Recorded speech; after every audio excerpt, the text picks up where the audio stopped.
Hello, Russ. Hey Tim, how are you? Doing good. Sorry I'm calling a little late, but I hope everything's going well. It's going very well. We appreciate you calling. Let's see if my mic works. Can you? Can we hear you?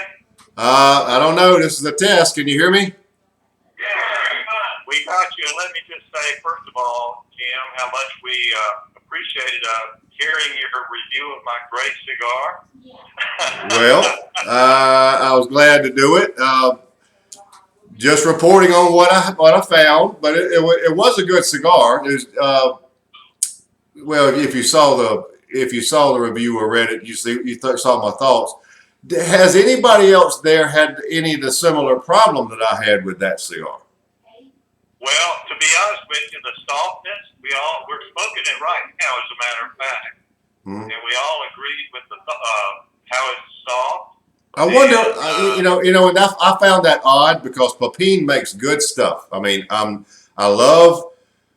There's no secret. I love Nicaraguan tobacco. I love what Pepin does, but that particular cigar in that size has some soft spots in it, which is not a deal breaker, but it's not something that you like to find. Now, I had somebody post uh, a reply on YouTube that said that he had found the Robustos were not soft, and I should try that. So I'm just throwing that out there. You might try that better, have better luck with that. But like I said, it's not. I mean, you find that sometimes. I mean, you have that with cigars. There's no way of knowing. They're a man-made thing, so it happens. But it still had good flavors. Speaking of flavors, one of the things we found interesting, and I know you must get this. All of us have a little more difficulty picking out the faux milk chocolate. You know what I'm saying? Yeah, yeah. I thought that might throw some people off, but I had this before I did the review, and I noticed the same thing there. It's a very in the midpoint. It got to be a very sweet chocolate to where it reminded me, and that's the reviewing cigars or everybody's taste are different. It's all personal preference, but I sort of let my mind go blank, and that's very easy for me to do. And then the flavor just came to me. This reminds me of a chocolate bar or milk chocolate. It had a lot of the sweetness, and I could pick out the chocolate flavors. But be that as it may, everybody's different. I mean, I have people comment to me a lot that I can't pick out the flavors you do. Well, I don't know that I'm correct either. It's just what I taste.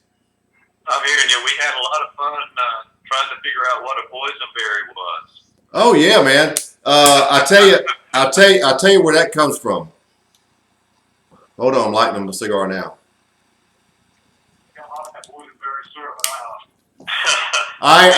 Well, that's a lot of that. When we were little and we would travel to Florida on vacation, and they would give you these, you'd have breakfast, and they would have these little packets of jelly or whatever. One of them I remember was boysenberry, and that's the flavor that I get. Now, I'll tell you this, my trick, if you want to call it that, of eating an apple before I do a review, it tends to bring out the sweeter flavors or the citrusy flavors, but it also accentuates everything. The Maduro flavors are more intensified for me. And I didn't make that up. I read that. So everything I know, I've stolen from somebody. So I read that somewhere back, I don't know, way back, and I tried it. And I actually eat apples all the time anyway. So I started noticing, things go pretty good after that. But to me, an apple, and it doesn't matter what kind necessarily, tends to bring out the flavors in a cigar. That's a good point. I didn't mention that, but Tim was telling me that before he smoked the cigar, he has a bite of apple. Well, actually, I just eat the whole apple. I mean, you could get away with just a slice or two, but I have an apple. Usually don't drink any water after it, but I can. but it doesn't really make that much difference. But I just have the apple, and 5 or 10 minutes later, I'm having the cigar doing a review, and the same cigar you have just normally, say, riding around town or in the backyard, and doing it with this apple trick. I would challenge you to do that and see if you don't pick out more flavors, or if it just doesn't taste better. Well, thank you very much. And let me just ask you to do one thing, if you don't mind. I was telling them a little bit about your commitment to telling them about how you have a charity event each year. Could you walk us through that just quickly? Yeah, it's called the South Carolina Sit Down, and we've done it now 11 years, I believe.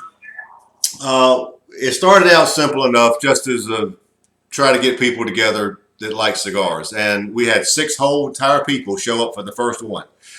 And then word got out, and other people thought, this is kind of cool. So more and more started coming, and I decided to. I had already made some friends in the cigar industry, so I asked them if they'd send us a few cigars we could pass around and let everybody have something, and they did that, and that sort of blossomed and grew, and it got to the point where we had so much stuff sent to us by the generous cigar industry that we decided we need to put this to some kind of good use. So we said, well, why don't we raffle these items off and give the money to charity? So we started doing that, and the charity my wife actually picked out was Sister Care. We were sitting in the living room, and I remember saying, there's so many charities out there. How do you pick one? And she said, about this fast. She said, well, what about Sister Care? That takes care of women and kids. I said, okay, that's it. That's done. So we've been doing it for Sister Care ever since. And the very first time we did it, we raised somewhere around $500. And the people at Sister Care thought it was $1 million. I mean, they treated it like it was. And over the years, every year it's gone up just about, except for maybe one in some tough years here recently. But we're up to around $7,000 or $8,000 now. We generally raise about that much. So over the course of the 7 or 8 years we've done it, we're up around $40,000 or $45,000, somewhere in there. We've done well, but it's a lot of fun. We do it the weekend after the Masters. So if the Masters ends on Sunday, April the 8th, then we'll have it the next Saturday. And it depends on, here lately we've been having it, we've always had an inside place to have it, and we'll do that again this year, and I'll verify that we can do it at the same place. And if you guys will go on my blog or send me an email somehow that I can request information on it, and I'll include you in my email cigar book, if you will, and you'll get all the information on anything that I come across cigar related. That'd be great, Tim. We sure would appreciate it. And I think that, our cigar club is committed to charity. We're working on a charity right now with our excess funds, and it ain't anything like you're talking about, but we are donating to, the flood relief. That's not good. A lot of money, but we're proud of it, and we like to help. We have about 4 or 5 charities that we try to support. Oh, that's our nice. president, Adam Cooper, wanted to ask you a question, I believe. Can you hear him okay? I can. Just I'll tell you this, Russ. I thought this. You guys ask me anything you want to. I have people, believe it or not, that actually watch me on YouTube. They have nothing better to do, and they ask me questions, and they say, "Why don't you talk about how this, that, or the other?" And I thought this may be a good opportunity to do that.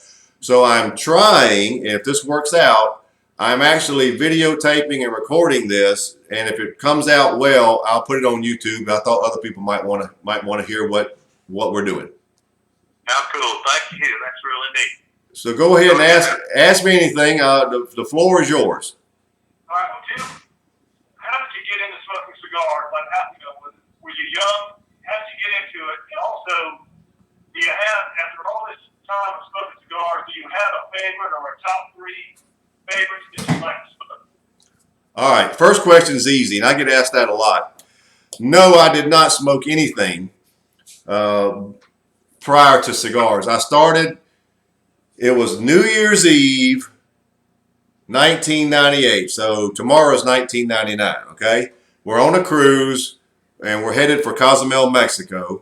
Off on the left side of the ship, the port side, if you will, I noticed a landmass, and we're in the middle of nowhere. And I thought I knew that that was Cuba, but I asked somebody, I said, "What is that over there?" And they said, "Well, that's Cuba." And so even though I'd never smoked cigars, wheels started turning. I'm like, okay, we're out of the country. We're going to Mexico. I'll bet I could probably find a Cuban cigar there. So we dock, we do the touristy stuff, and we get in town, and I'm bound and determined I'm going to find a cigar. So I went into a shop. It was an actual shop. To this day, now looking backwards, I can't tell you what shop it was or if it was a legitimate shop, but I bought a Cohiba Esplendido.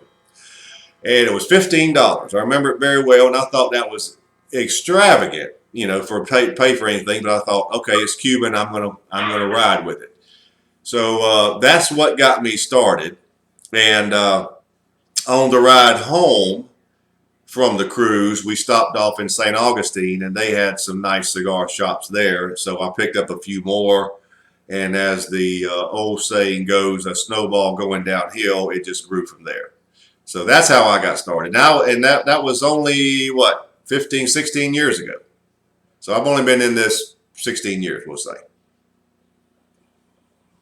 And now, do I have a favorite?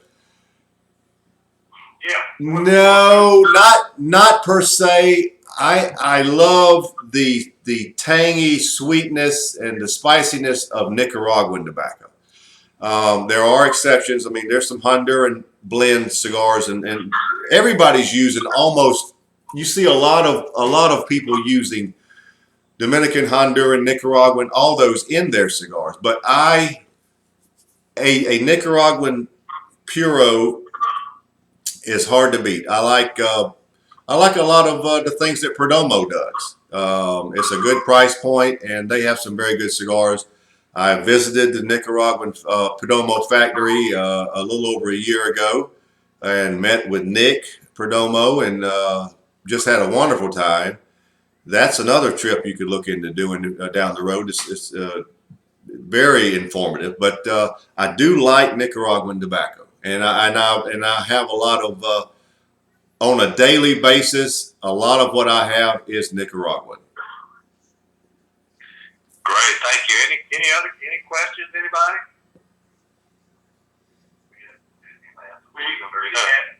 How did you develop out? Other than the apple, which is pretty neat little treat. Is there anything else you would recommend for a novice cigar smoker to develop about to test some of these points? Well, what I think by develop, you mean like cleanse your palate so that you can pick things up. There are other ways you can do it. I do know that. All right, let's do this. If you're having a Maduro type cigar and you know it's, if it's Maduro, if you eat some chocolate before that Maduro cigar, it will bring out any chocolate flavors. The coffee flavor is going to be easy enough to detect. I mean, it just tastes like coffee. And a lot of times it's a deep coffee like this one yesterday. It was very close to me of tasting like espresso. It was a very dark roasted coffee, and I like that. But chocolate would help. Other palate cleansers I have heard, but I don't really rely on, is even drinking a little milk, believe it or not. But I like the apple technique. It is cheap, easy to do. I mean, even if you're not a big fan of apples, you could just cut one in half or quarters or whatever. Just something that it just cleans your palate and makes it receptive to those flavors. Now, it's just a matter of letting your mind go blank and just saying, what does this remind me of? What am I tasting that it reminds me of? And usually everybody's different, but something will come to mind.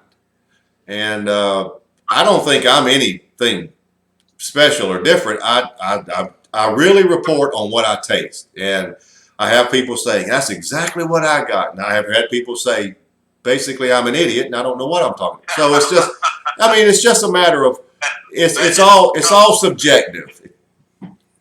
I hear you. We did get one of our members did pick up on the espresso. So we did get that one. Go ahead.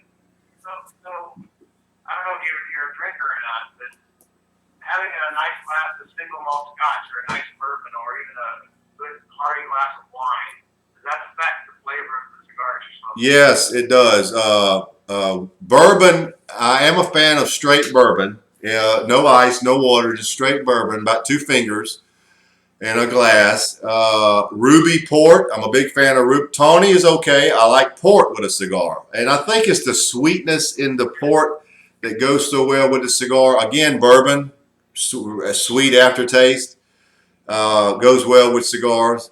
Those 2 drinks, if you will, alcohol, as far as alcohol go, are my favorites.